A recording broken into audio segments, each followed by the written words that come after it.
வைகை நதிக்கரையில் மதுரை நகரின் இதயத்தில் நிற்கிறது ஒரு அற்புதமான கோவில், மீனாட்சி அம்மன் கோவில்.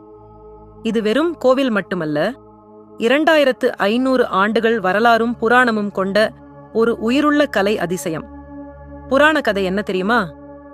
மதுரையை ஆண்ட பாண்டிய மன்னர் மலையத்வஜ பாண்டியனுக்கும் அவரது மனைவி காஞ்சனமாலாவுக்கும் குழந்தை இல்லை.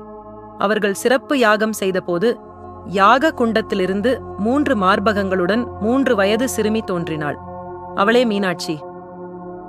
ஆகாயவாணி ஒன்று சொன்னது, இவளை மகனைப் போல வளர், தன் வாழ்க்கை துணையை சந்திக்கும் போது 3வது மார்பகம் மறையும். மீனாட்சி ஒரு பராக்கிரமசாலி போர் வீராங்கனையாக வளர்ந்தாள்.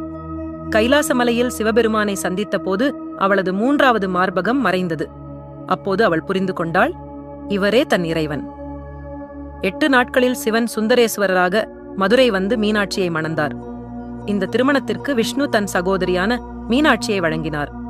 கோவிலின் சிறப்பு: 14 கோபுரங்கள், தெற்கு கோபுரம் 170 அடி உயரம், 1000 கால் மண்டபத்தில் 985 தூண்கள், ஒவ்வொன்றிலும் யாழி சிற்பங்கள், 33,000 சிற்பங்கள் கொண்ட இந்த கோவில் தமிழ் கட்டடக்கலையின் உச்சம். சிறப்பு நிகழ்வு: ஒவ்வொரு ஆண்டும் சித்திரை மாதத்தில் நடக்கும் மீனாட்சி திருக்கல்யாண திருவிழா. 10 நாட்கள் கொண்ட இந்த விழாவில் 1 மில்லியன் பக்தர்கள் கூடுகிறார்கள். இது பூமியின் மிகப்பெரிய திருமண கொண்டாட்டம். தேர் திருவிழா, தெப்ப திருவிழா, கலாச்சார நிகழ்ச்சிகள், நகரமே ஒரு உற்சவமாக மாறும்.